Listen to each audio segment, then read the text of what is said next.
Good afternoon, everybody. If I could have your attention, please. Thank you very much. Before we begin our business, I'm going to invite the Reverend Canon Alex Mays from the Diocese of Bangor to lead us in our opening prayers.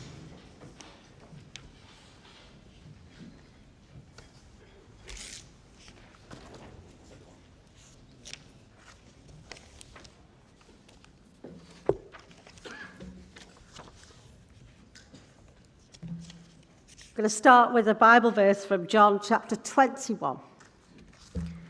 When they had finished breakfast, Jesus said to Simon Peter, "Simon, son of John, do you love me more than these?" And he said to him, "Yes, Lord, you know that I love you."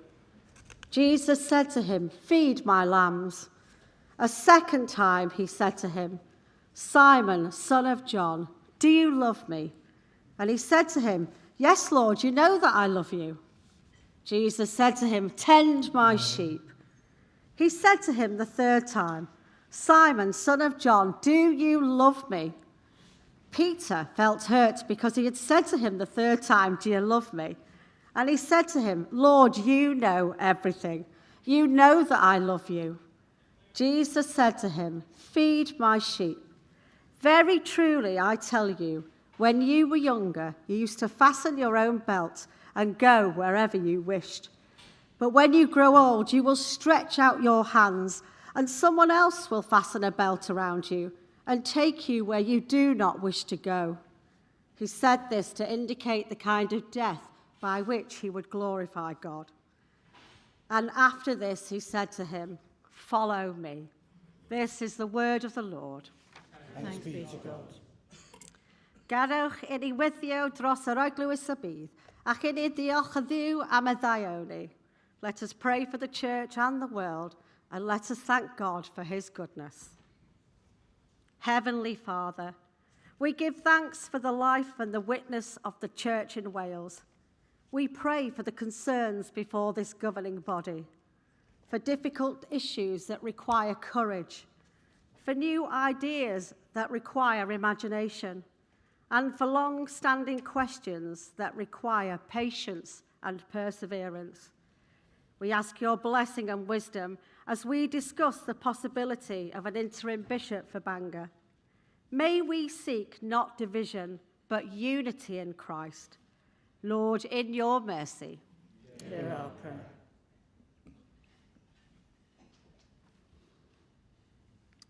Gweddiwn dros bawb sy'n gwasanaethu yn y gweinidogaeth. Cryfhewch hwy mewn sancteiddrwydd a thrigaredd. Bwyd i benderfyniadau'r corff hwn gefnogi ac annog ar rhai sy'n gyhoeddi dy efengyl mewn gair a gweithred. Adnewyddwch ein bywyd cyffredin fel y gallwn adlewyrchu Crist i'r cymunedau a wasanaethwn. Arglwydd yn drigaredd.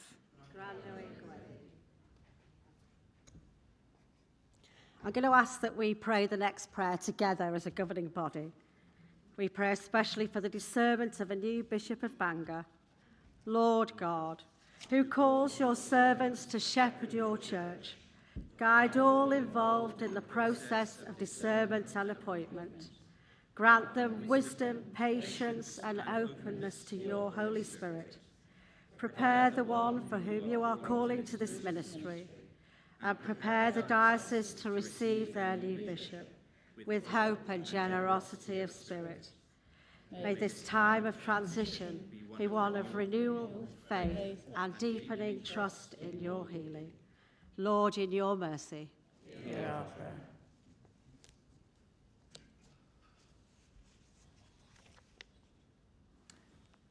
Duw heddwch, iachar llefydd sydd wedi ei rhannu gan wrthdaro a rhyfel. A chynorthwyo'r bobl i ailadeiladu eu cymunedau gyda dewrder a chydymdeimlad. Tywys yr holl arweinwyr i farnu'n deg ac i geisio lles pob person.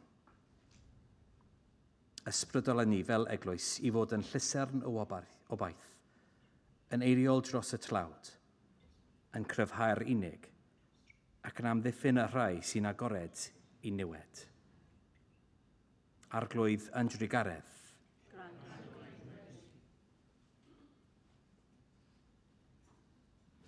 So we give thanks for the saints who have gone before us, for those who have shaped the life of the church in Wales, and for all who have handed down the faith.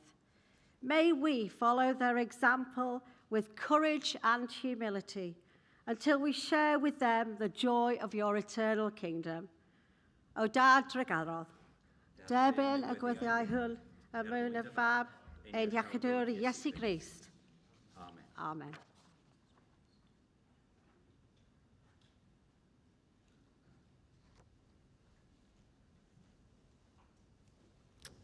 Diolch yn fawr iawn. Thank you very much. So, formal welcome to Llandudno for this special meeting of the governing body. First, I'd like to thank you all very much indeed for making time in your busy lives to be here today for this additional meeting, at which, as you know, we will be considering a very significant matter. I'm enormously grateful that so many of you, over 100, have been able to attend. I won't use time setting the scene as to why we're here today. My letter to you all on the 23rd of October explained the reasons for calling this meeting, and the motion proposed will be introduced and debated shortly. But before we get on to the motion, some very brief announcements. Tea, coffee and food are available at the rear of the hall, and the food will be there for as long as food safety regulations permit. I think that's probably 2 hours, which means 1:30. So if you'd like food before 1:30, please do go and help yourselves. Tea and coffee will be refilled in about an hour's time. A coach has been booked to provide transport back to Llandudno Junction railway station at about 2:45. It will be outside the front of the building and will leave as soon as possible after we've finished. So if you'd like to make use of this, please make your way straight to the coach after our meeting. Staff will be on hand to help. At this meeting, one motion will be considered as part of agenda item 3. On this occasion, governing body members were asked to submit amendments to the motion in advance of the meeting to allow the chair to structure and order debate and take as ordered an approach to the consideration of amendments as is possible, given the more restricted time that we have at this meeting. This does not preclude amendments being submitted during the debate in the usual way. And if you would like to submit an amendment, please send this via email to amendments@churchinwales.org.uk or by handing 2 written copies of the amendment to the lay secretary signed by the proposer. At this meeting, all votes are expected to be votes of the whole governing body, for which simple majorities are required. You'll be asked whether you wish to vote in favour, vote against, or whether you wish to abstain. To vote, please simply raise your hand, holding the voting card you were given when you registered earlier. Please don't forget that only members of the governing body are eligible to vote. If you're here as a visitor, please do not. If you are able to speak to the governing body in Welsh, please can I strongly encourage you to do so. We welcome Lynwen Davis, who is here to provide simultaneous translation. And I think we've all got headsets and have tried them out already. If you would like to contribute to the debate, please come to one of the lecterns to do so, and please introduce yourself before beginning your remarks. Please be very mindful that speeches are time limited, and the time limits are set out in the standing orders and are on cards at the lecterns. All speeches as part of the debate, including those proposing amendments, are limited to 5 minutes or 6 minutes if speaking wholly in Welsh. To be fair to everyone and to assure as many people as possible have the opportunity to speak, I have asked the Secretariat to enforce the time limits rigorously by using the traffic lights. When the red light comes on, the lectern microphones will be muted. So please use the amber light to draw your remarks to a close. Finally, once again, thank you very much indeed for being here. I now hand over to Archdeacon Paul MacNess, who will chair the debate.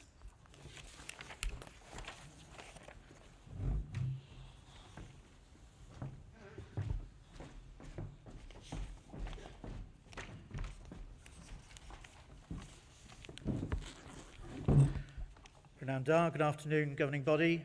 As you know, we're on Addendum 3, which is the main purpose of this meeting of the governing body.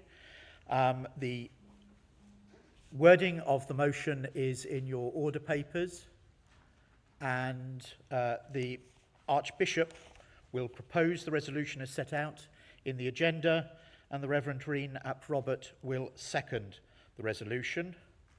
As you can see, the lot has fallen on MacNess for this, and I decided to wear a bright coat just to keep you interested and to remember you that to remind you that it's all beginning to look a lot like Christmas. So, without further ado, can I invite the Archbishop, please, to propose the motion? Your Grace. Thank you very much. Cherry Van, Archbishop. The motion before us seeks to provide episcopal leadership that will ensure a long-term, sustainable and hopeful future for the Diocese of Bangor.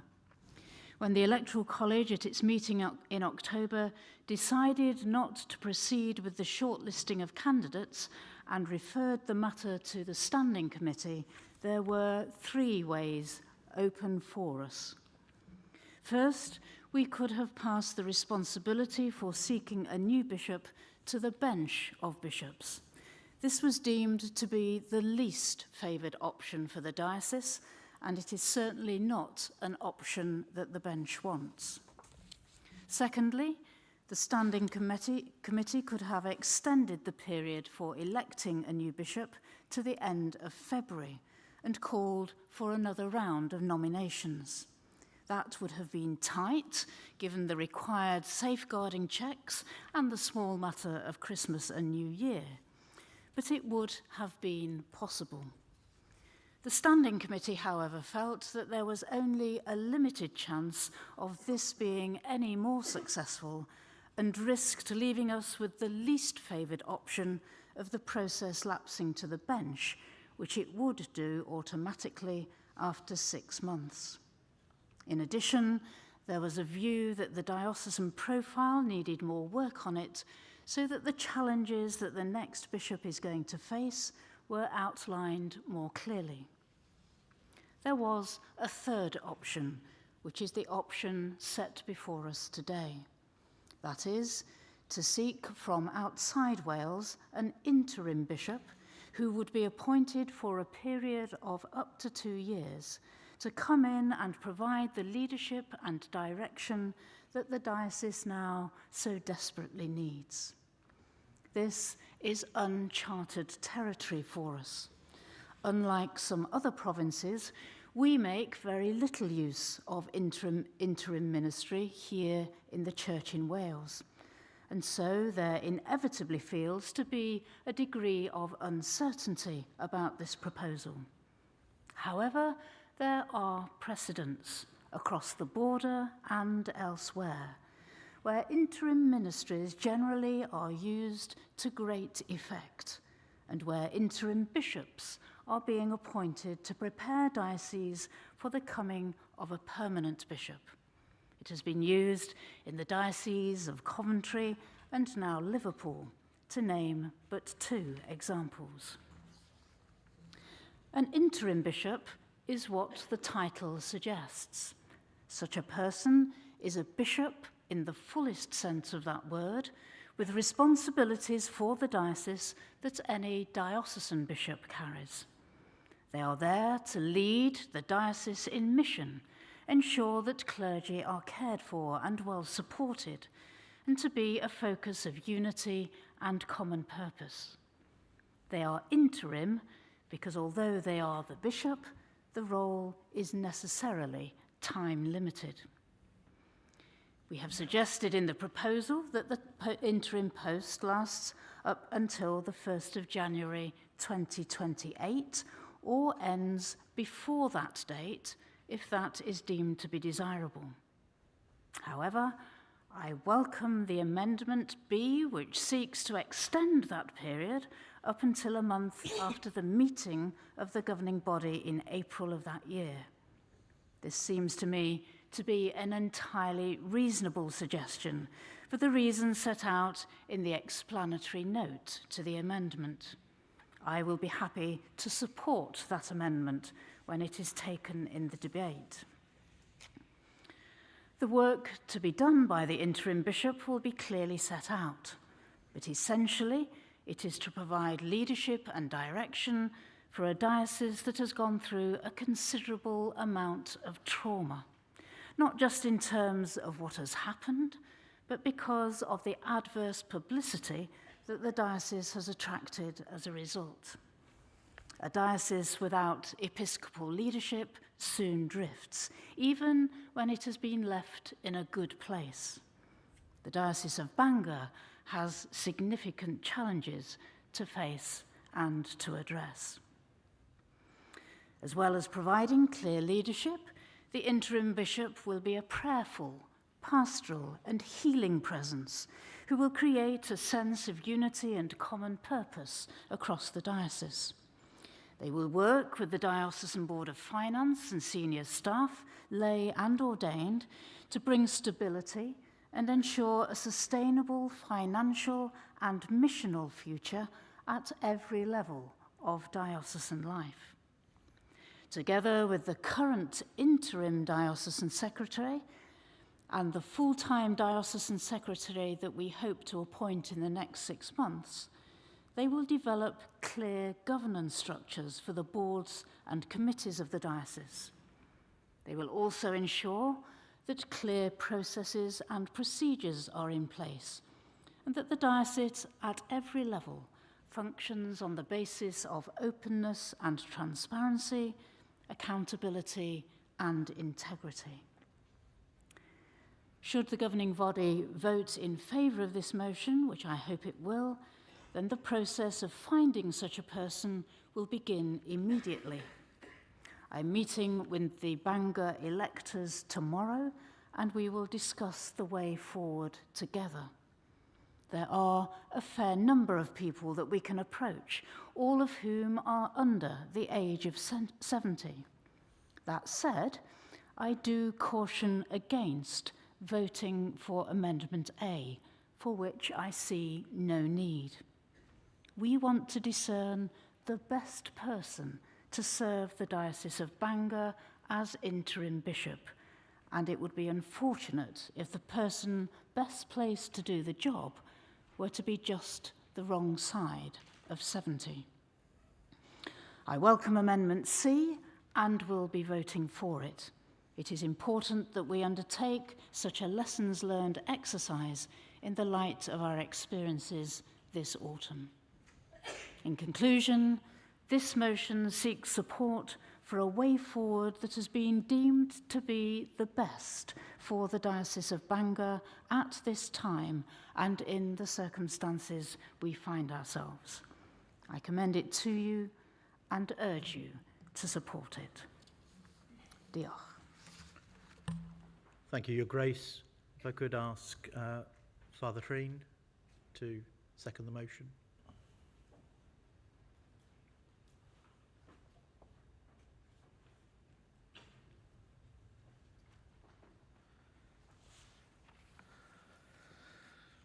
Rhyn a Probert, Clerig Wediethol, Esgobaeth Bangor. I'ch glas, gadeirydd, gyd aelodau a phrodyr a chwiorydd. Safaf o'ch blaen chi heddiw i eilio cynnig yr archesgob.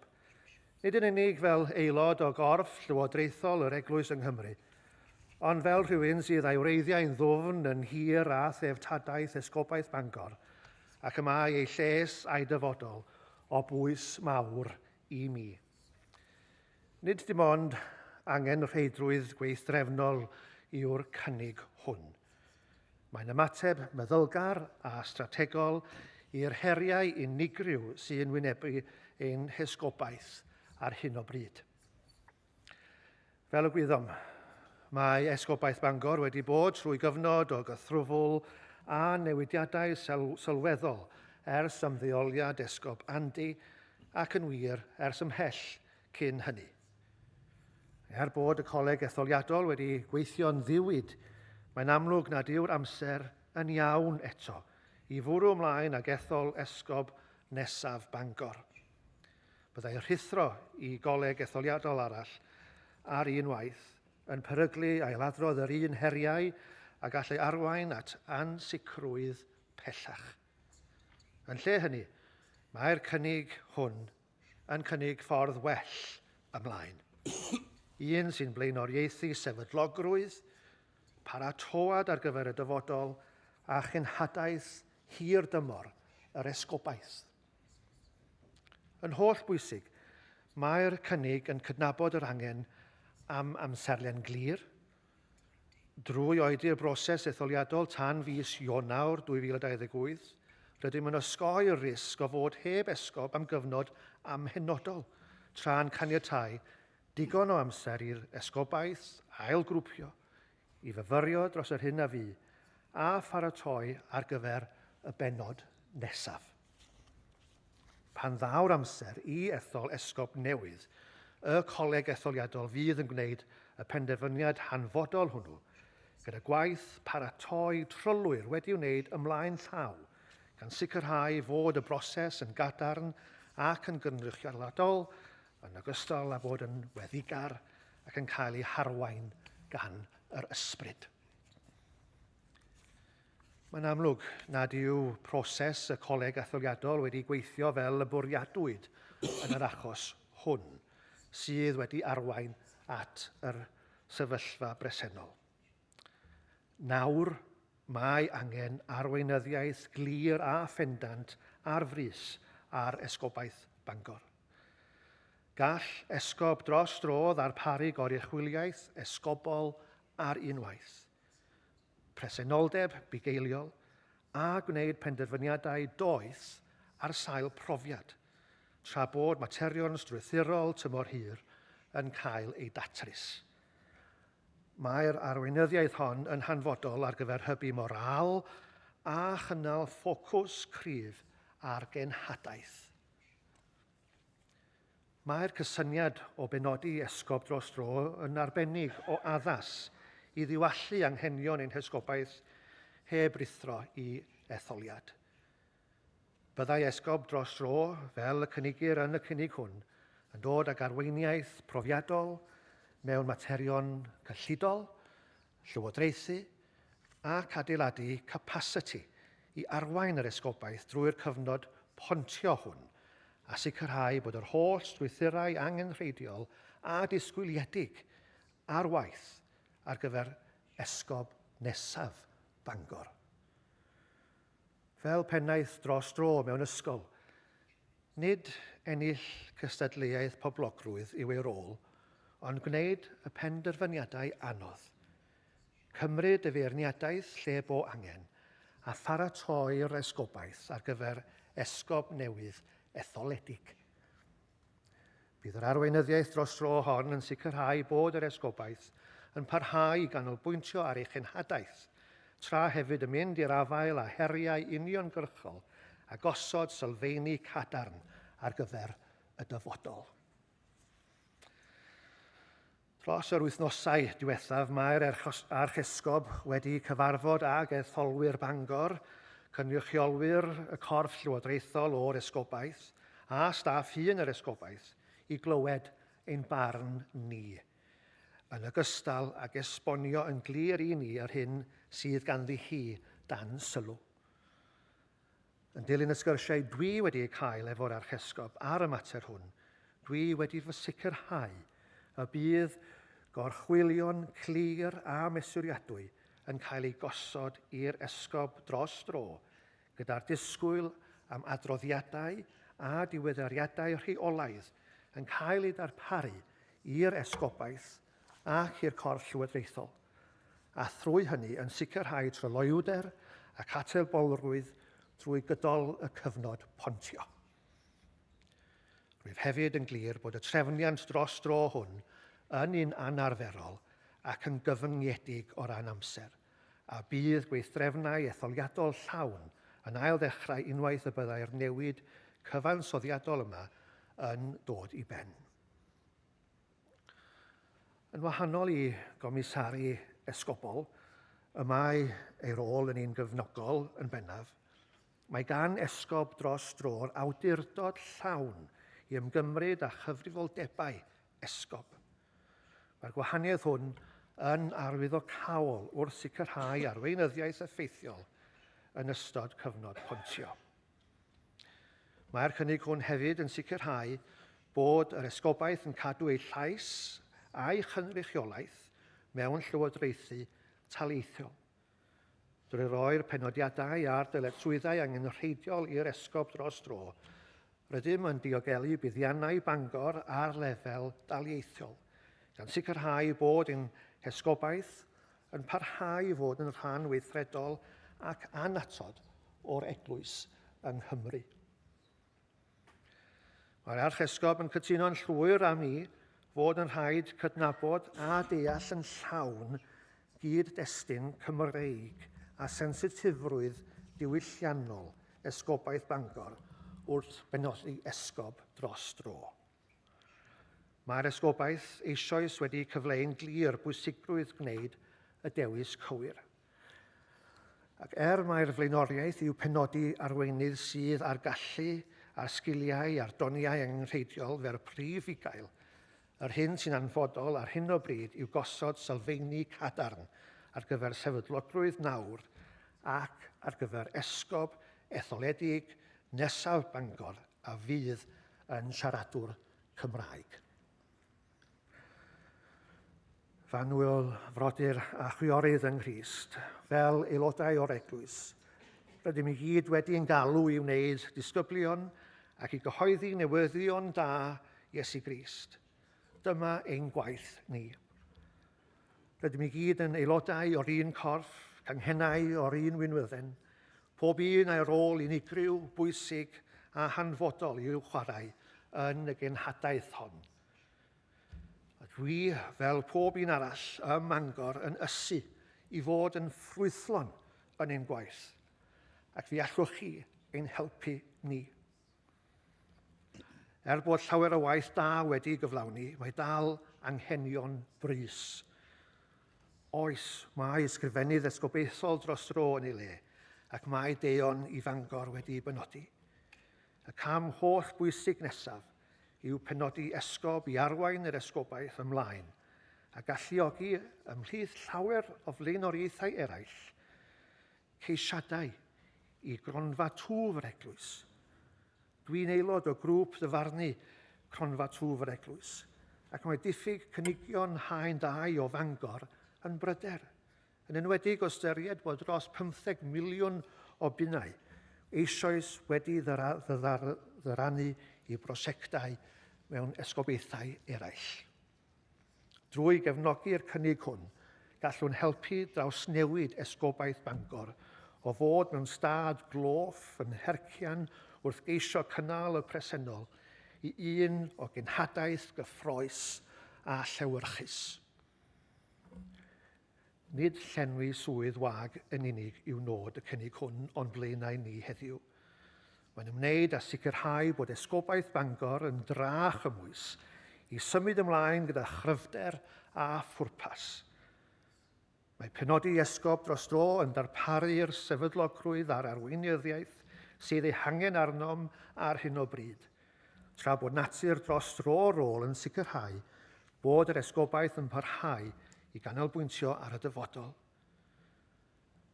Drwy gefnogi'r cynnig hwn, rydym yn dewis llwybr sy'n blaenoriaethu anghenion yr esgobaeth, yn parchu'r broses etholiadol ac yn paratoi'r ffordd i esgob nesaf Bangor ein harwain yn ein cenhadaeth gyffredin. Ac un pwynt olaf a phwysig cyn cloi. Ar un waith, bydd penodi esgob dros dro yn cael effaith gadarnhaol arno ni i gyd. Bydd yn galluogi'n harch esgob i fod yn arch esgob ac i neillio mwy o amser i'w blaenoriaethau allweddol gan gynnwys trawsnewid diwylliannol yr Eglwys yng Nghymru. Mae'n cefnogaeth ni yn hanfodol wrth iddi barhau a'i gwaith fel ein harch esgob. Felly, fe'ch anogaf yn daer i gyd i gefnogi'r cynnig hwn. Diolch yn fawr.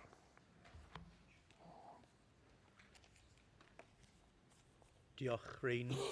The motion that is now open for debate. Again, I would encourage all those who wish to speak in Welsh to do so, and to just note that when you come to the lectern so that people can have their headsets ready. A number of members have asked me about hearing the views of the Diocese of Bangor. So could I strongly encourage those representatives from the Diocese of Bangor, if they wish to speak, to speak. But the motion is now open for debate. Could those wishing to speak come to the lectern on either side so that we've got an idea as well as how many would like to speak initially?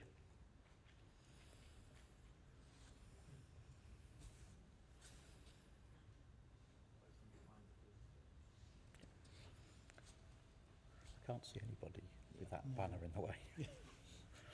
Is he moving your amendment? Or? There's a window hole in there. Yeah, I know, yes, it's a bit of an issue. Could we move those slightly, because I can't see anybody coming to the lectern. There's no one here at all.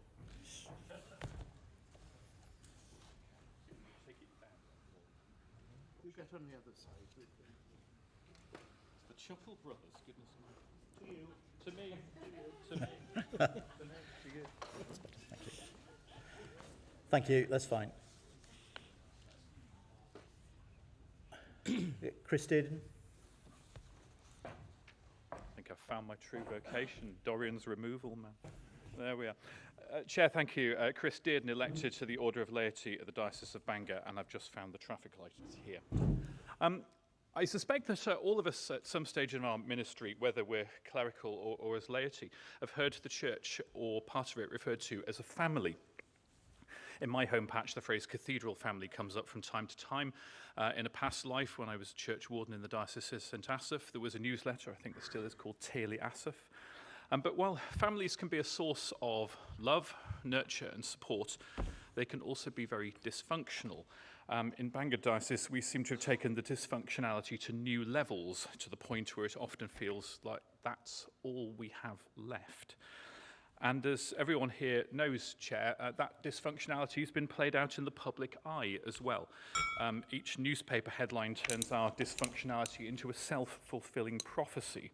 It takes our focus away from sorting out the problems. It causes us to panic. I've seen that around meetings quite a lot. And it causes us to make yet more poor decisions. Bangor needs leadership. Bangor needs experienced leadership. And Bangor needs experienced leadership now. Because away from the headlines, it often feels like things just aren't seeming to improve. The joke in certain parts of Bangor Diocese at the moment is that while essentially Bardsey is the island of 20,000 saints, Anglesey is the island of no priests because it has so many clerical vacancies at the moment. I'm actually left wondering if the reason that no one wants to seem to come and spread the gospel with us here is that because Bangor has basically become such a toxic brand in the wider world of Anglicanism. And we have to remember the reason we're here, of course, in the first place is not just because no one wants to come and be a priest on Anglesey, but because seemingly no one wants to be the bishop either. Bangor needs leadership. Bangor needs experienced leadership, and Bangor needs experienced leadership now. You'll hear people say, though, oh, but bread is still broken at tables, altar tables in the diocese. The Christian witness continues. And yes, it's true, the priest who said that is standing over there. We'll hear from him in a moment. That priest is doing an amazing job in Bangor Diocese of teaching my family about God. My daughter's 5 years old, and she spontaneously said a prayer at bedtime the other evening. That's not my doing as her father. It's a proof that the light of Christian witness is still flickering away in the darkness in Bangor Diocese. But the night is very black. Our governance failings are not going away. Our financial problems are not going away. And our dysfunctionality is not going away either. These are live issues. They were live issues yesterday. They're live issues today. And there'll be live issues tomorrow. I suspect, Chair, that we'll hear many other viewpoints from within Bangor Diocese this afternoon. Let's listen to them. Let's give them a hearing. But if you're looking in on us from elsewhere in Wales, remember that a family divided cannot stand. Our problems and our differences basically mean that we in Bangor Diocese are not united around spreading the gospel. Please support this motion because Bangor needs leadership, Bangor needs experienced leadership, and Bangor needs experienced leadership now. Thank you. Next speaker, please. Barney Hawthorne, Diocese of Llandaff. I was elected as a lay member to the governing body 2 years ago. I'm strongly in support of the motion and the work that Archbishop Cherry has been doing to try and mitigate this problem. And I'm in support of both amendments A and C, but I don't think there should be an age limit on an appointment. I do think, though, that Amendment C does not go far enough. I feel very strongly that this the role of the governing body of the Church in Wales is, in my opinion, not going far enough. We are obviously very, very involved with procedural matters, which are very important. But it's to me, deeply ironic that over the last 18 months or so, while a lot of what has been going on has been very evident, we've been encouraged to take time and probably spend a lot of money looking at the problem of water pollution in the rivers in Wales, and yet nothing has been done about the dirty washing, which has been pushed under the carpet in our own church in Wales. And I feel very strongly that there should be steps taken whereby the governing body of the church can look at some of the corruption that's happening across our church, can deal with how to bring it out into the open, mitigate the problems that are happening, and prevent these problems happening in the future. And I do strongly consider that this is something that needs to be dealt with, probably not in this meeting, but in the next meeting of the governing body. Why are we not discussing these things? Is it perhaps it's not the governing body's responsibility? Is it the responsibility of the representative body? Perhaps they deal with the financial corruption. Is it the bench of bishops? Is it the standing committee? Or is it the governing body? And I feel that the governing body should have a much, much stronger role in talking about these issues. Are we too deferential? Are we not prepared to ask difficult questions during the question time? I would strongly encourage us to think about what would the Apostle Paul have written as a letter to the church in Wales? What would he have said about this? He probably wouldn't have been quite as polite as some of us are. And so thank you very much for your time. Thank you.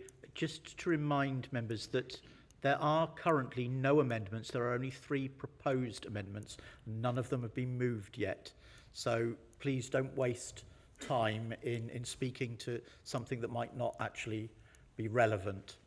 And also to remind you that the 5-minute rule on speaking is not an aspiration, it's a limit. Okay, you don't have to do 5. Emlyn. Canon Emlyn Cadwaladr Williams, offeiriad etholedig Bangor. Fyddai'n siarad yn y Gymraeg. Oeddwn ni wedi codi mond i sôn am y iaith Gymraeg, i fod yn onest, ac i ni beidio canolbwyntio mewn esgob dros dro, bod hynny yn mynd i fod yn rhywbeth oedd yn mynd i achosi ni fynd i bysgotas, liciwch chi, mewn pwll llawer llai na be fedra ni os ydym ni ddim yn canolbwyntio ar y Gymraeg mewn esgob dros dro. Ond wedyn mi gododd Chris yn do i siarad. Fel offeiriad sydd yn gweithio ar Ynys Môn, mae rhaid mi hollol anghytuno hefo be oedd Chris wedi dweud. Mae yna waith garw yn mynd ymlaen ar Ynys Môn. Yda ni hefyd yn gwneud gwaith efo plant a phobl ifanc, ac yda ni hefyd yn dysgu nhw sut i ddeud gweddiau cyn iddyn nhw fynd i gwlau gyda'r nos, os liciwch chi. Mae yna offeiriad newydd, da ni newydd cael clywed yn y dyddiad diwetha bod yna offeiriad newydd yn dod i Sir Fôn i ymuno hefo y 9 ohona ni sydd yna'n barod. Efallai toedd Chris ddim yn gwybod y rhif hwnnw, ond mae yna 9 ohona ni'n gyflogedig ar yr ynys yn barod. A dwi'n meddwl braidd bod yna un neu ddau wedi codi heddiw sydd wedi peintio esgobaeth Bangor llawer mwy twyll nag ydy hi ar hyn o bryd. Mae yna waith da yn parhau yn y plwyddi, ac mae yna waith da wedi bod yno ers blynyddoedd maith, a mi fydd yr efengyl dal yn cael ei gyhoeddi os fydda ni hefo esgob dros dro neu beidio. Ond ydw i yn cefnogi be mae yr archesgob wedi rhoi ger yn bron, a swn i'n gofyn i chi wneud yr un peth. Diolch yn fawr iawn. Ruth? Thank you. Ruth Coombs, co-opted cleric, Llandaff, although originally from Anglesey. So the Diocese of Bangor is close to my heart. I suppose I'm standing here because I've got a bit of a query in the motion as it's written, and I think it's probably a point of clarification that I'm asking for. We've heard about the interim bishop needing to lead, needing to have full authority, and that's absolutely right. And then when I read 2B, I was a bit confused, because under 2B, in terms of the Constitution, they'll act as an assistant bishop serving in a full-time capacity and not as a diocesan bishop. And that, for me, gave me a bit of a confusion about leadership, authority, and that status, and whether or not there was a tension there. So it's a point of clarification more than anything, and I would welcome being unconfused. Thank you. Thank you. Kevin, I think you were up first, so. Kevin Ellis, clergy, Eglwys Bangor. Well, of course, I want to begin by saying that bread is broken and wine is outpoured, and people hear the good news. And I will say that quite strongly, because if we listen to the press and those who might judge us, those things are not usually said, because quite frankly, the watching world is probably not that interested that we are doing what we have always done. I am happy to stand here supporting this motion, and have actually corresponded with the Archbishop, making the point that so there are good things happening within the Diocese of Bangor. Also, I think it's important that the governing body is aware that lots of good things have happened in terms of dealing with governance and finance within the diocese, putting things right before and after the resignation of the previous diocesan bishop, and that should be a matter of record. I also I've sometimes heard it said that the Diocese of Bangor is somehow being put into some sort of special measures. As somebody who lives and works in the diocese, which is comes under the health authority of Betsy Cadwallader, being in special measures is not a good thing and sometimes does not produce the right results. However, in this case, bringing in an interim experienced bishop working alongside good senior colleagues is a recipe for good news, and it is one that all should welcome and support. I can't speak for the entirety of the Diocese of Bangor, nor would I claim to do so. Yet, I haven't heard any negativity about such a proposal. People want to feel that they're supported. The diocese wants to feel like it's a cherished part of the church in Wales. That there is, in some ways, yes, dysfunctionality, but the diocese, in terms of the gospel being preached, in many places, it is being done so loudly and clearly.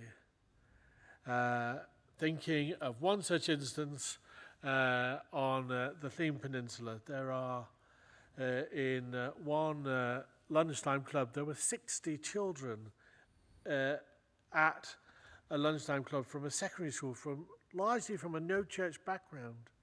Most dioceses, most parishes, mission and ministry areas would give their right arms for something like that to happen. So support the motion, support our diocese, and help us prepare for a new bishop, but also prepare for all that God has to offer in and through us. Diolch yn fawr. Mark.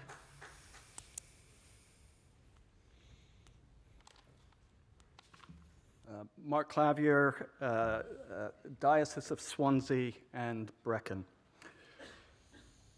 We're, in case you haven't noticed, living in extraordinary times.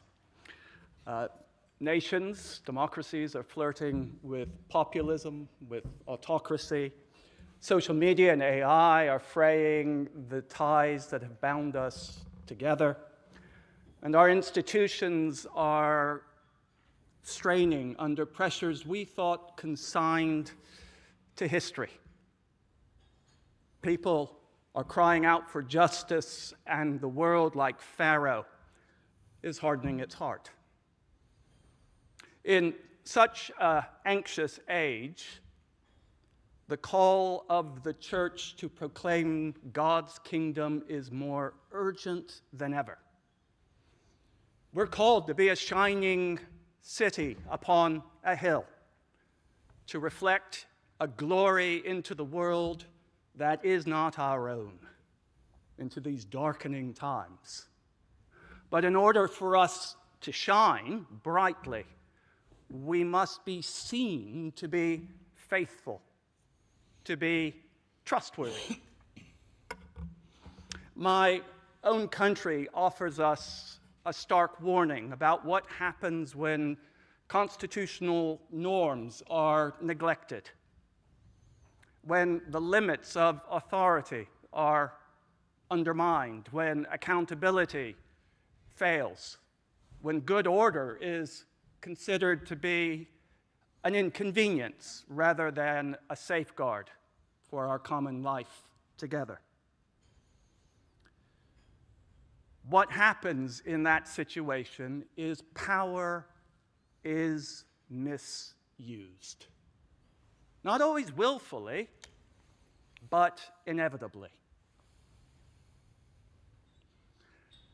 The church is not immune to these dangers. We are a human commonwealth as well as a divine one, entrusted with structures that enable our common life. When we neglect those structures, when we devalue them or take them for granted, then the body suffers. And so that is why I I support this motion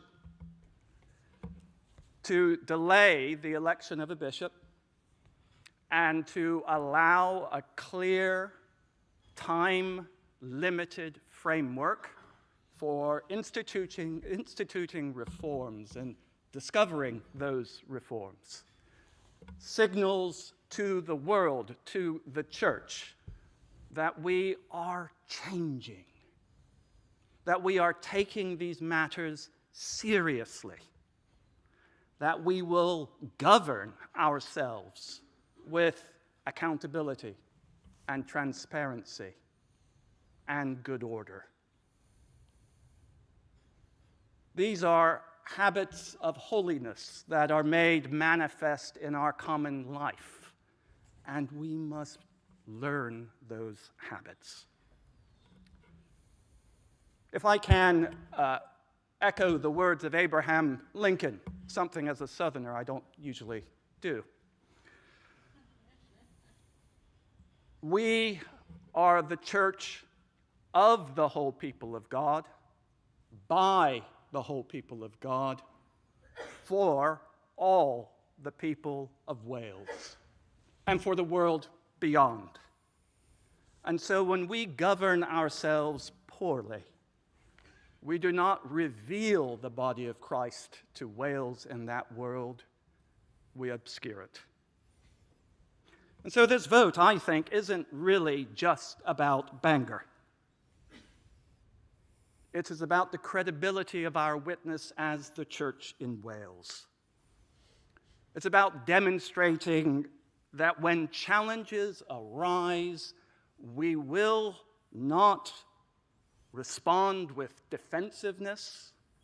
We won't shrug our shoulders. We won't even engage in our favorite pastime of grumbling.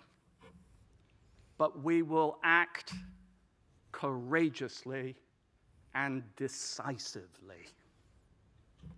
And for those reasons, I urge us to support this motion so that going forward, that glory, that light that has been entrusted to us as the church in Wales may shine even more brightly in these darkening times. Thank you. Archdeacon John.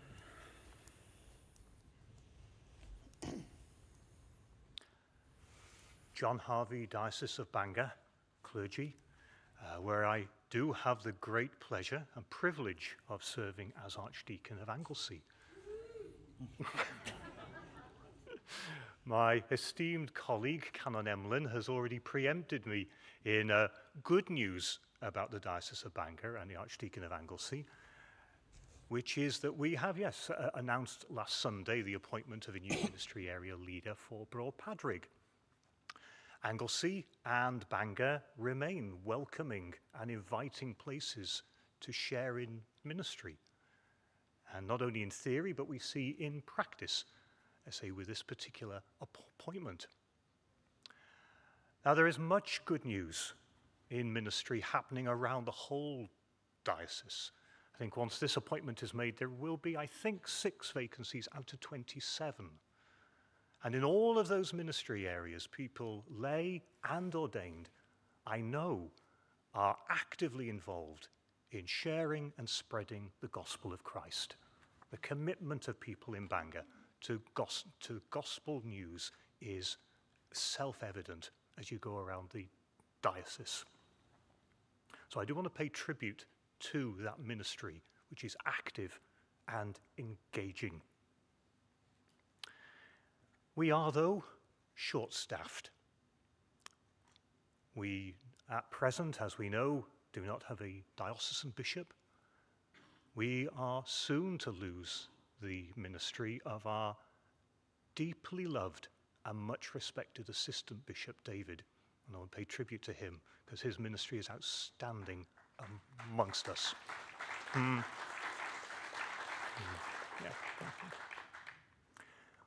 We're waiting for the process for the appointment of a full-time diocesan secretary.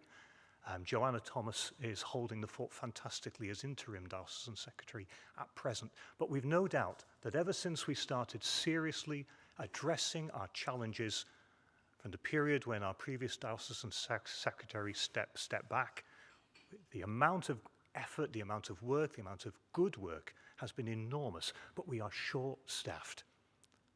We need a diocesan bishop. We need other positions to be filled as well.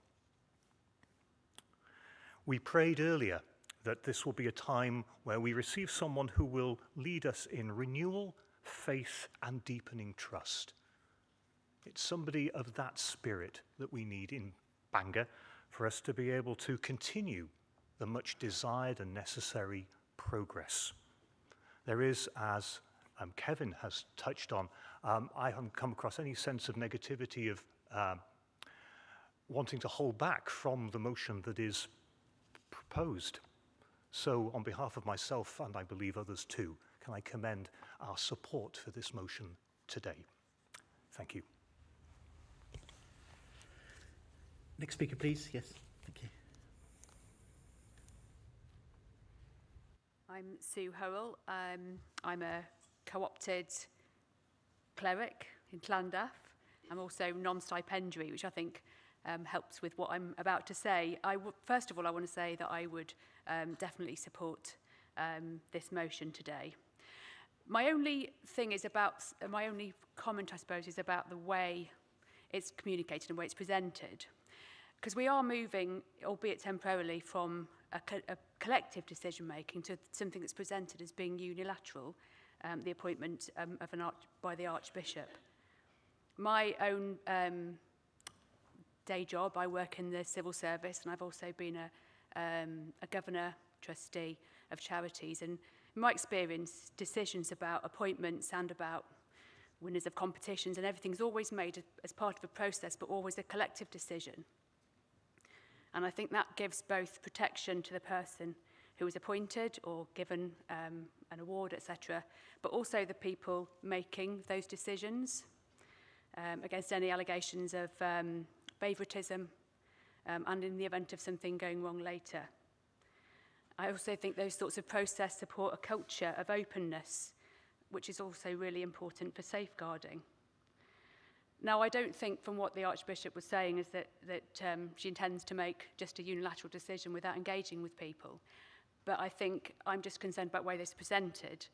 Wonder whether we could do more to communicate the extent to which there is a collective decision-making. So it would have been helpful, for example, if it was the Archbishop with the support of the bishops or some other... I haven't proposed an amendment, but that's just my concern, moving away from collective process to a unilateral one, given that some of the problems perhaps have been to do with unilateral decision-making, perhaps.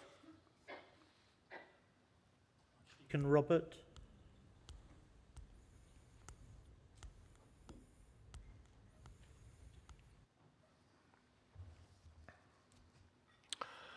Archbishop, Chair, members of the governing body, Robert Townsend, nominated Archdeacon from the Diocese of Bangor, and the Archdeacon of Meirionydd, which I always like to say is the premier archdeaconry in the Diocese of Bangor.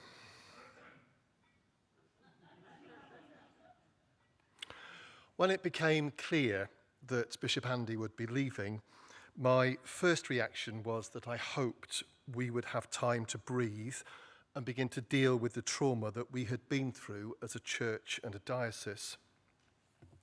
Sadly, our constitution didn't give us that opportunity in full, and it will be good to find a way to build such an option into our electoral college processes in the future.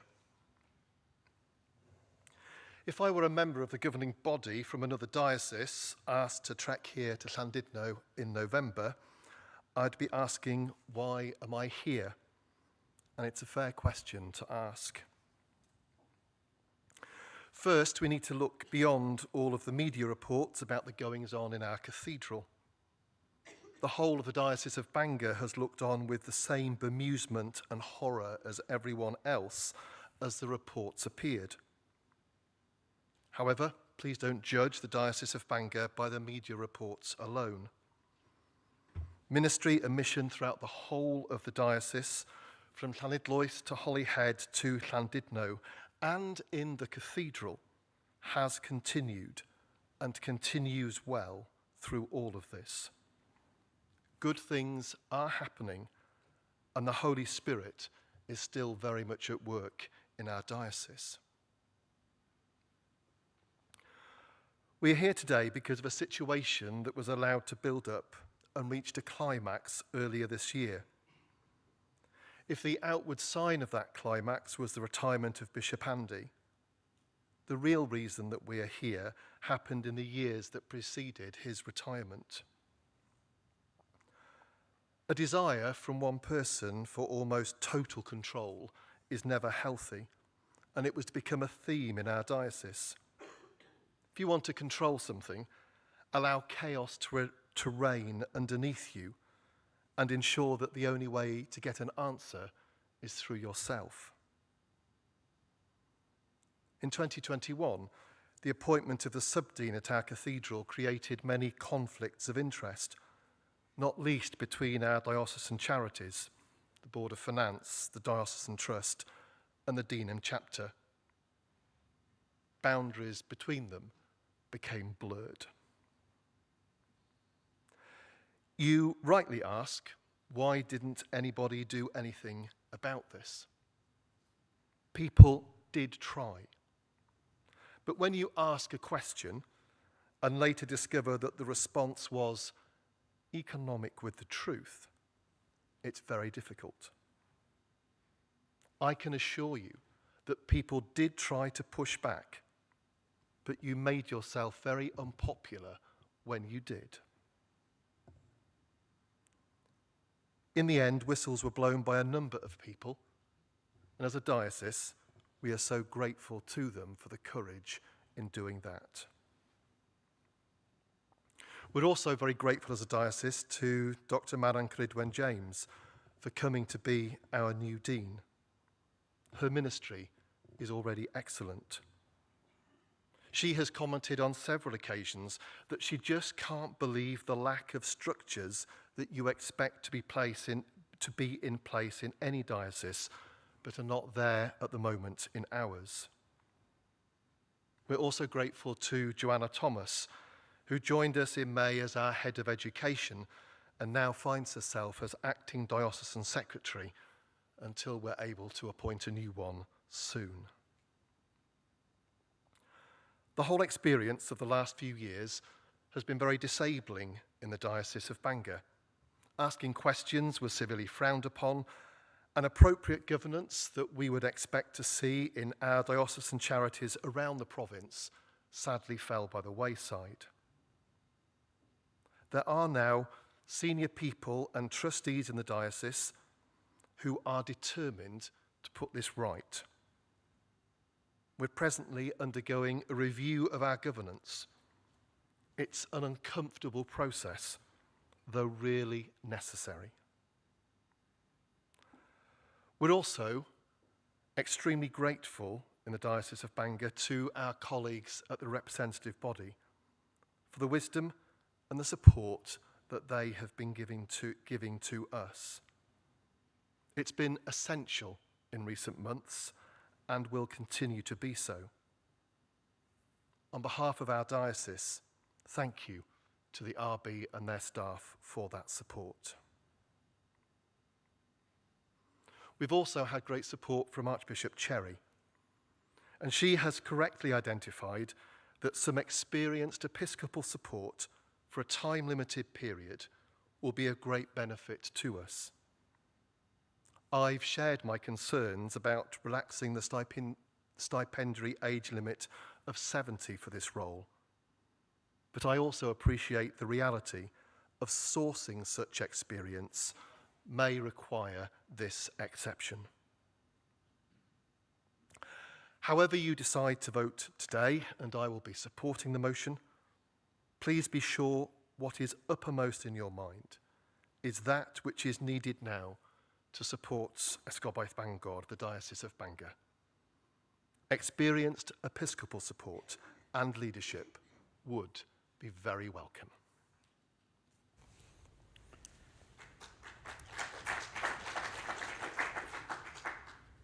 Richard, and then after Richard, I'm going to ask Chris Dearden if he wishes to move proposed Amendment A.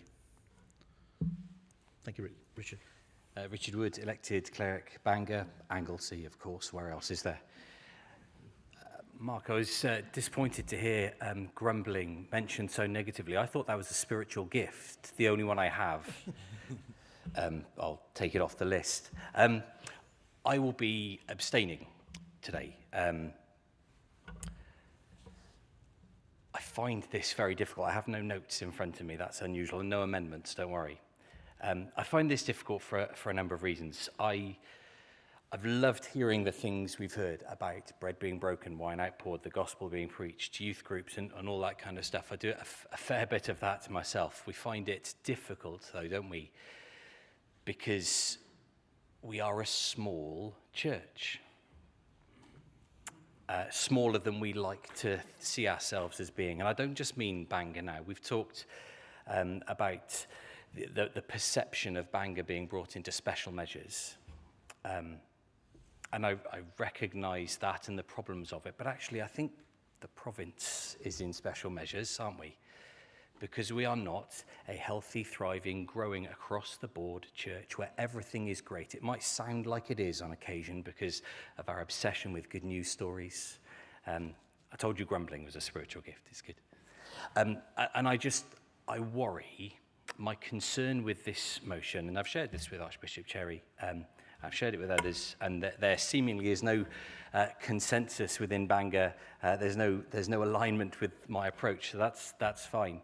But my concern is that we're going to have ourselves put in place with an interim bishop who will be looking at governance, will be looking at pastorally restoring the diocese and all of that.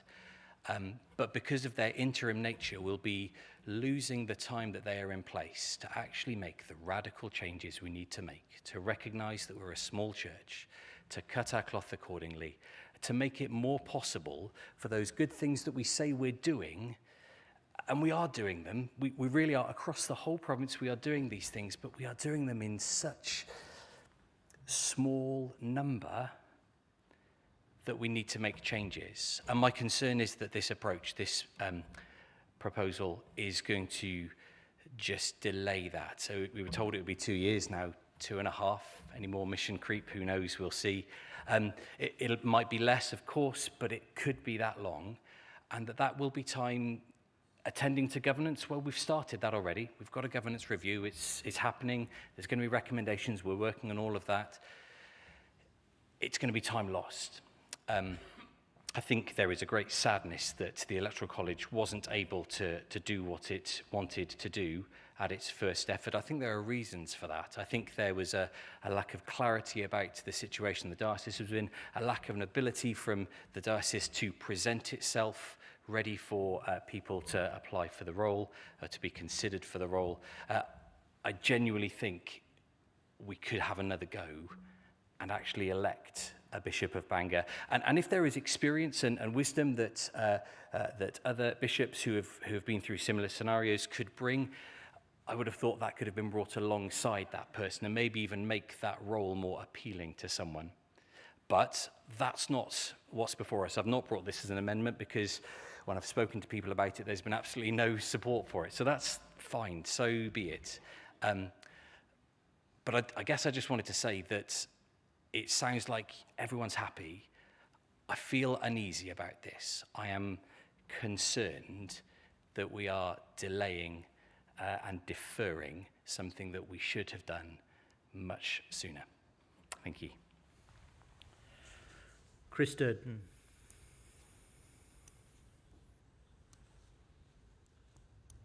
Chris Dearden, elected to the Order of Laity, Diocese of Bangor. I move Amendment A and say just quickly that this reflects some concern around our diocese at the thought of setting a precedent on age limits which are enshrined in the Constitution.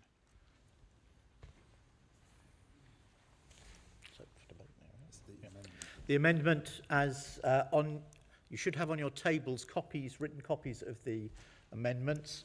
Amendment A is to amend paragraph 1D as follows. D, authorises the Archbishop of Wales to bestow the title Interim Bishop of Bangor on a person in episcopal orders, and the amendment under the age of 70, appointed as a commissary of the Archbishop to act on the Archbishop's behalf in the discharge of episcopal duties in the See of Bangor.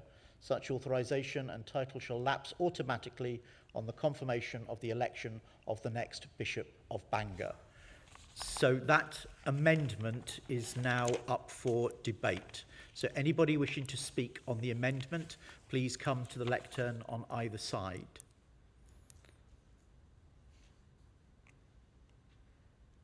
I see one. Dean of Newport.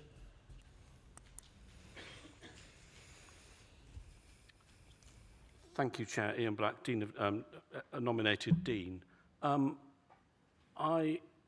At first, when I read this amendment, I thought that's a good amendment. But actually, having listened to what's been said over the course of this afternoon, I now think I oppose this amendment for the simple reason of don't box us in. I think the best person has to be appointed, and if that person is 71, then don't box yourself in. Thank you. Are there any other speakers wishing to make a comment on this amendment? No, in which case then we move to a vote, which is a simple majority vote. There's a right of response. Oh, right of response, sorry. Chris, no, you don't want to respond. All those in favour, and please remember to use your voting cards.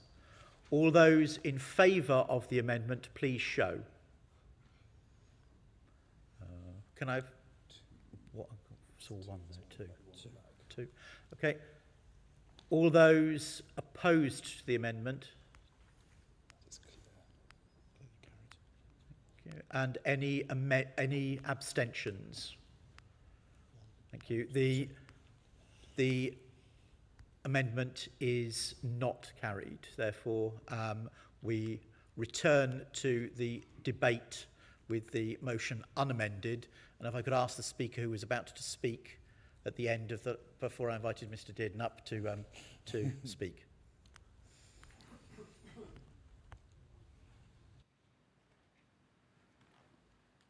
Thank you, Chair. That's very kind. Bob Evans, Lay, Monmouth. I'll be very brief. I support this motion, and I do urge you to vote for it. I think it would be helpful if we had a little bit more clarity about the process for appointing the interim bishop. As I understand it, the motion we're considering gives the Archbishop the authority to bestow that title.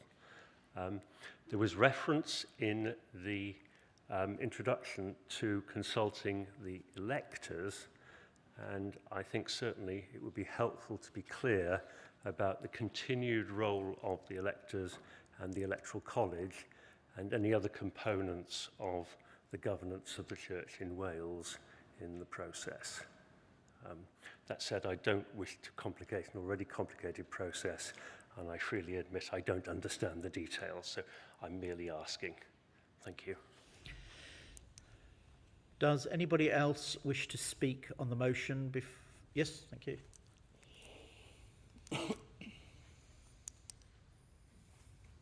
Sue Henley? Yeah. So, Sue Henley, elected member, lay for St David's Diocese. I've wanted to hear the views of people from Bangor Diocese before coming to speak today. I find myself standing with Richard in having reservations about this motion. It appears to me that this motion takes the decision-making out of the hands of the bench of bishops and the electoral college and places it into the hands of the Archbishop alone. I'm not clear why it was that the bench of bishops felt unable together to consider making an appointment, as would be in line with our constitution and would be the inevitable progression of this. That's why that provision is in our constitution.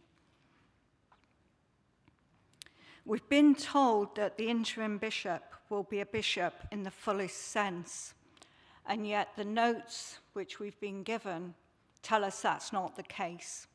And so some clarity on that point would be very welcome. We're told in the notes that the interim bishop will not be a member of the bench of bishops, and in fact will be a commissary of the archbishop and will be part of that staff group in the Diocese of Monmouth.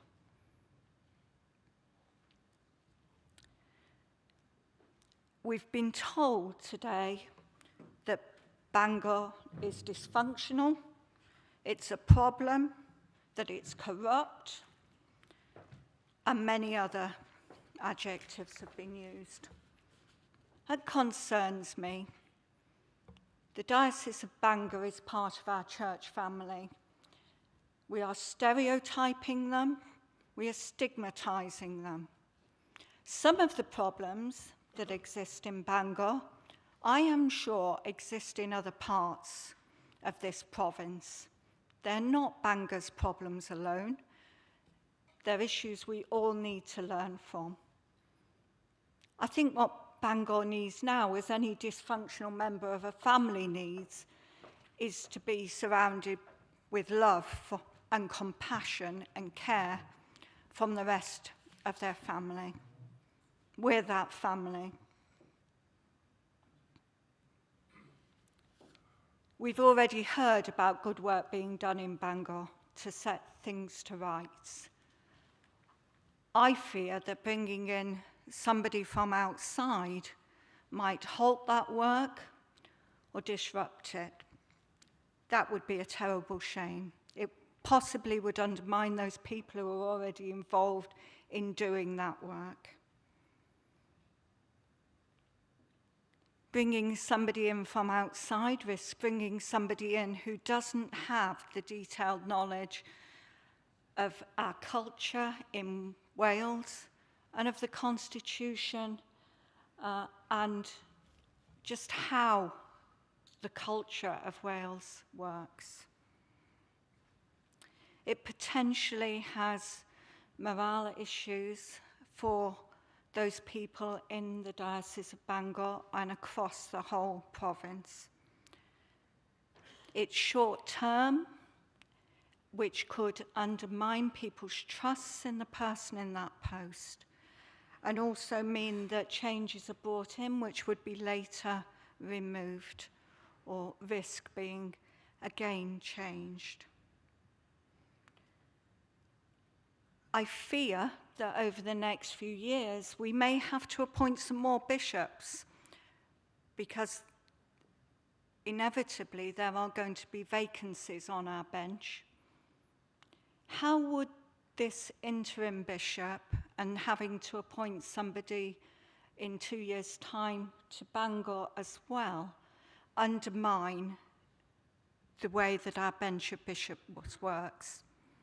Our bench of bishops needs to have some consistency and some continuity. And if we have so much change in that bench over a very short period of time, that could undermine the work of the whole province. And therefore, for these reasons, I would oppose this motion.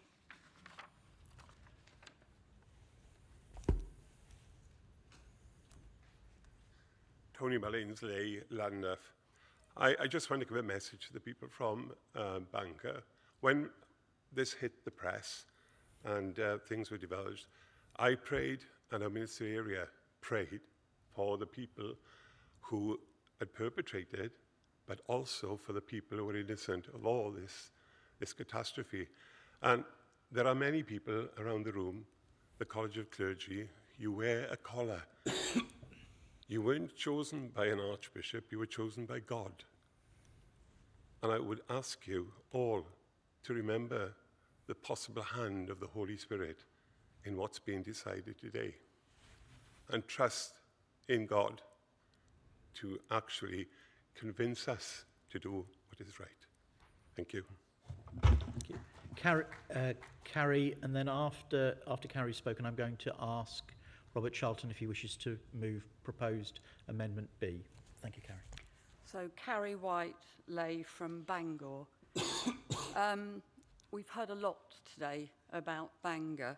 As a member of the Electoral College, I just wanted to say we're here today because Bangor needs a new bishop.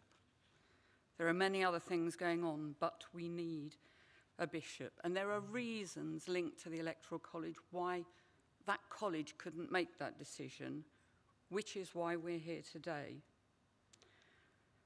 I just wanted to say, as a lay member, I am content that this resolution represents the best way forward, in my view, for the diocese. There are so many good things happening in Bangor. I would really welcome some leadership, even if only for 2 years, while other things are resolved.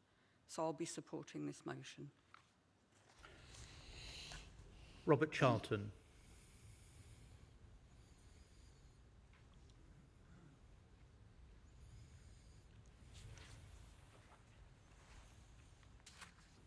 Thank you, Chair.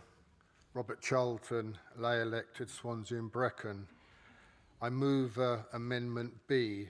Now, I'm grateful, Your Grace, for your indication that you support this motion, that you're willing to second it. That's really helpful. It is a small amendment, but I do consider it, and I hope governing body also do, that this is a sensible and appropriate amendment to this motion, which in its entirety I in fact do support. This only relates to a few words, and as you will see, it relates to section 1B. And that section talks about suspending the process of the election until 2 circumstances. Firstly, a date listed the 1st of January 2028, or such earlier date as may be approved by the resolution of the Standing Committee. So the 1st of January 2028 is on its own a backstop date, the final date that we're moving towards. Of course, the process might in fact start before then if the Standing Committee approve it by resolution. When I looked at this motion, I went through my mind that the 1st of January is a reasonable time period, but that date alone is in a void. What happens on that date if we need to move this forward again, that the situation has not been resolved? The matter will have to go back to the governing body. And when I thought about this, it seemed right that we do not find ourselves in a situation we found ourselves over this meeting. That alone on the 1st of January, what would happen? I would submit that we would have to call another special meeting of the governing body with all the costs, the inconvenience to do that. So my thought was, link this to a governing body. 2028, we have a governing body, of course, in April, May. In fact, I understand there is a date already fixed for this, but as we know from what happened last September, when the governing body needed to be moved at fairly late notice, that we can't actually fix a specific date. So the motion I'm suggesting is cross out 1st of January 2028 and amend it with the date 1 calendar month after the commencement of the ordinary governing body meeting in 2028, the first meeting, so that the governing body has control of the situation. It's important that the governing body does. The explanation is down here, and really I just want to finish off by saying that the final few words sums up the situation we're in with this amendment. Rather than incurring the expenses and inconvenience of another special meeting, We wouldn't need to do that. It would come before the governing body, the first one in 2028. So I do commend this motion to governing body. It's a small amendment, just changing a few words, but it is, in my view, essential and important to keep governing body and the motion together, which is what we need to do. We need to marry those two together. So I would seek governing body your support for this small but important amendment. Thank you very much. Thank you. The amendment as shown on the sheets and in, for Amendment B is now open for debate. If I could ask, Archdeacon Moniz. Maurice Farah, Archdeacon Missioner Dawes of St David's, elected member. I like Amendment B, but only in the first part of it. I think the second part of it gives far too much power to the Standing Committee. And part of what's been happening in the Church in Wales, we've been delegating too much responsibility from the GB to the Standing Committee. Interrupt you because you cannot bring an amendment on an amendment. Okay, sorry. Yeah, right. It's either the amendment as is shown in red, okay, or you submit a separate amendment under the process. Okay, so if I rephrase then, I will vote against this amendment for the totality of the two clauses that are listed there, specifically with too much power for the Standing Committee. Anybody else wish to speak to the amendment as shown on the screen, the amended part being shown in red? No?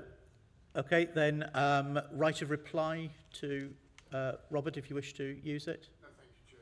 Thank you. Okay, so the amendment reads, amend paragraph 1B as follows.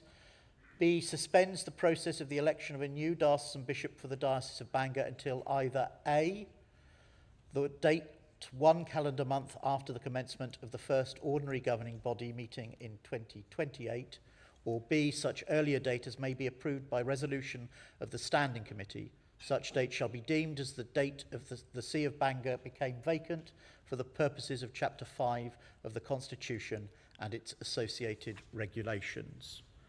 This again is by simple majority of the governing body, and please again use your voting cards. All those in favour of the motion, please show. Thank you. Any against the motion? 2. Any abstentions? 2. That amendment is carried and now forms part of the main motion. So please note that Amendment B to amend paragraph 1B is as shown on your... yeah, I think they're just trying to update the screens for you now. Does anybody else wish to speak to the motion as now amended?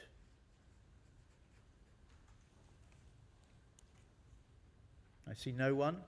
Then I'm going to ask Chris Didden if he wishes to move proposed amendment C.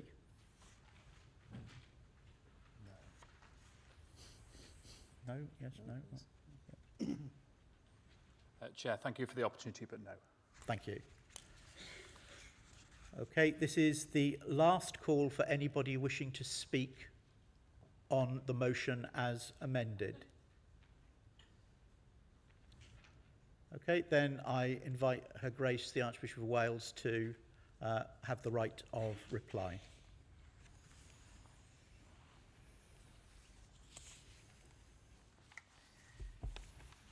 Thank you very much indeed.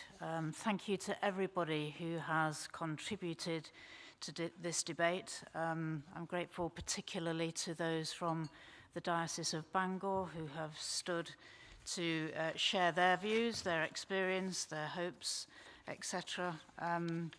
And I think we've had a really good overview of the issues that now face us. There are a few things, people that I just want to try and respond to.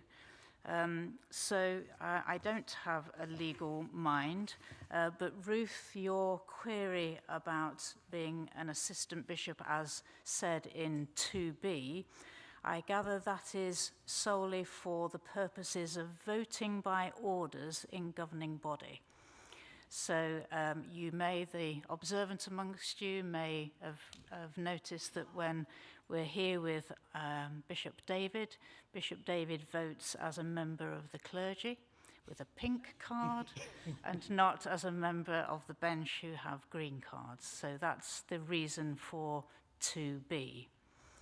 If I can then go to Sue Henley's point about being an assistant bishop in the Diocese of Monmouth, that is there so that whoever comes as interim bishop can be paid.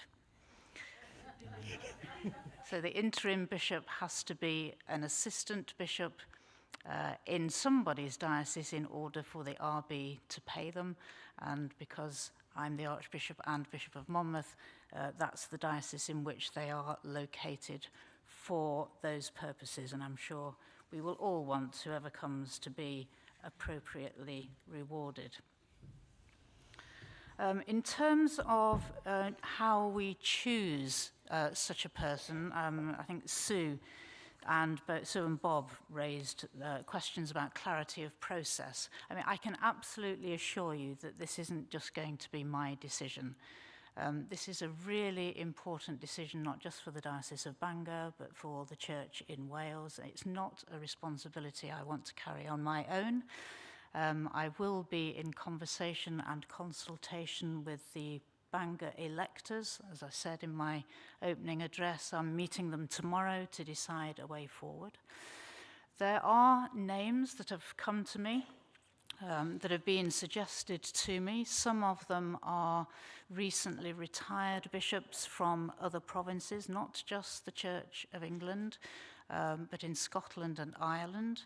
There are also, it has been pointed out to me, possible to ask some of the suffragan bishops in the Church of England if they would be interested in coming across the border for 2 years or so to do this piece of work specifically. I'm not going to say names here and now for obvious reasons, but there are a good number of people that we can look at, and it will be a case of having conversations with them, of taking up references, of doing the appropriate checks in terms of safeguarding and DBS checks.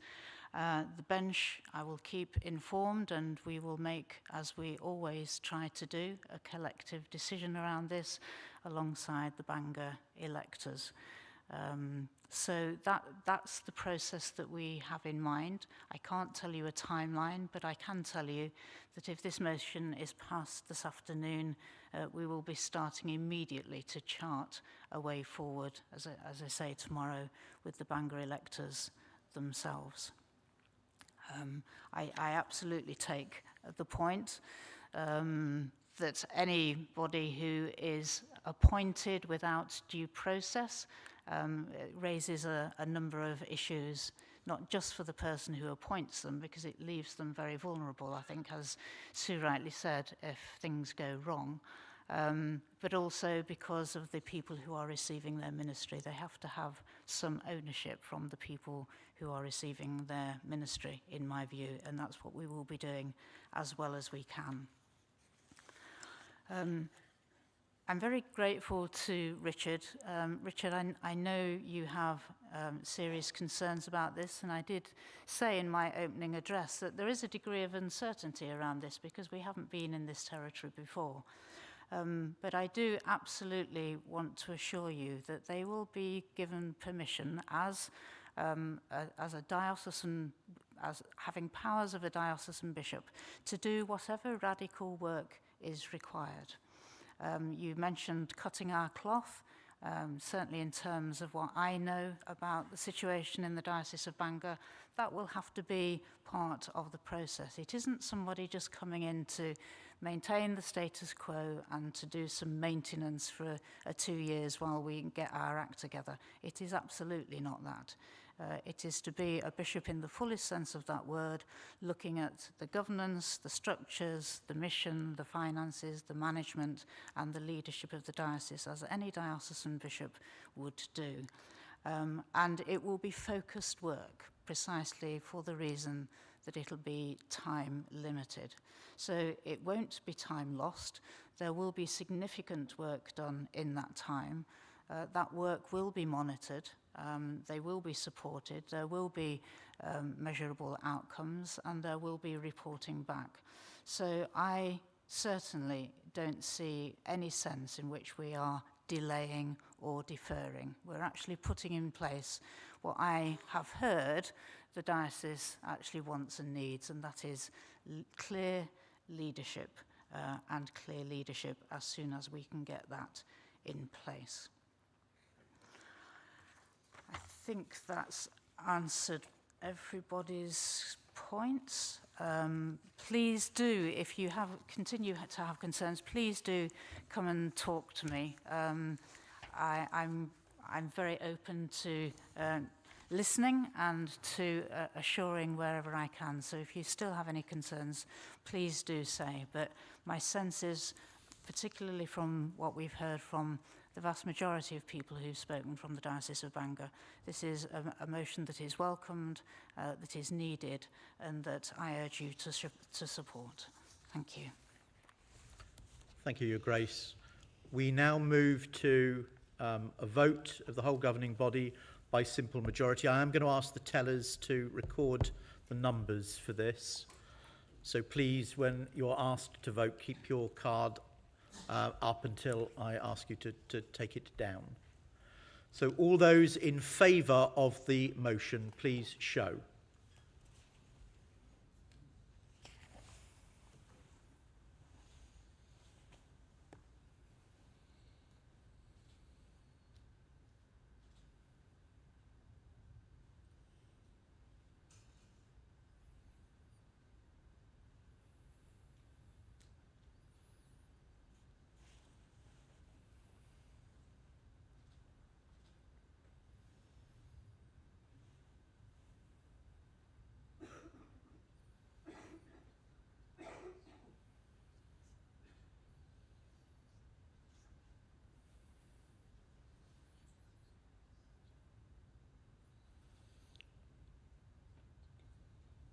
Are the tellers happy with that? Yeah. Please lower your cards. All those opposed to the motion, please show.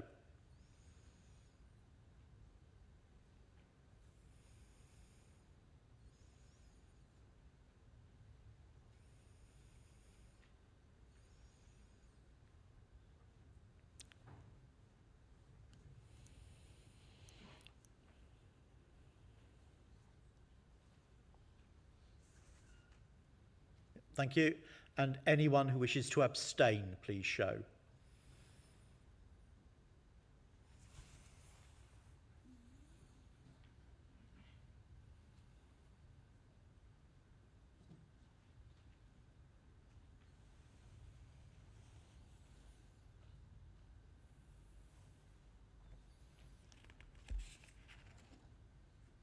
Okay, if the tellers could let me have the figures.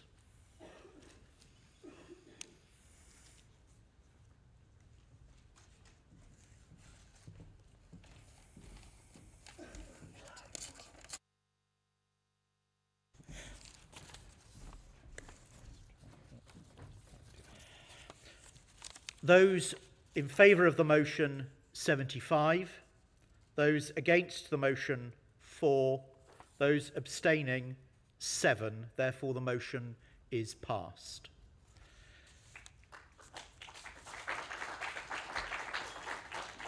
Can I thank everyone for their measured contributions to this afternoon's debate, and I now return the chair to the Archbishop.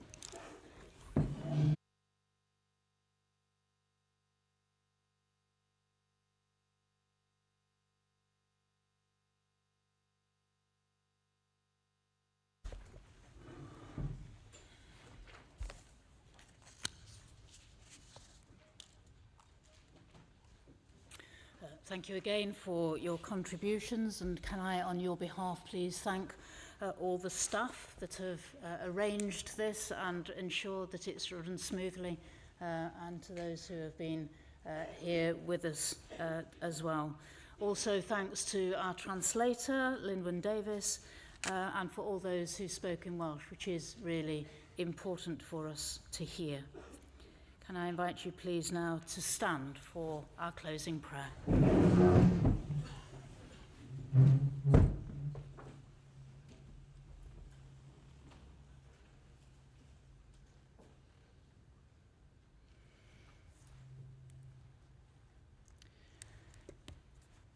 May the peace of God, which passes all understanding, keep your hearts and minds in the knowledge and love of God and of his Son, Jesus Christ, our Lord. A bendethiw holl athliog, a tad a mab ar ysbryd glan, a fo yn eich plith ac a drigo gyda chwi yn wastad. Let us go in peace to love and serve the Lord. In the name of Christ. Amen. Safe travels home, everybody. Thank you for being here.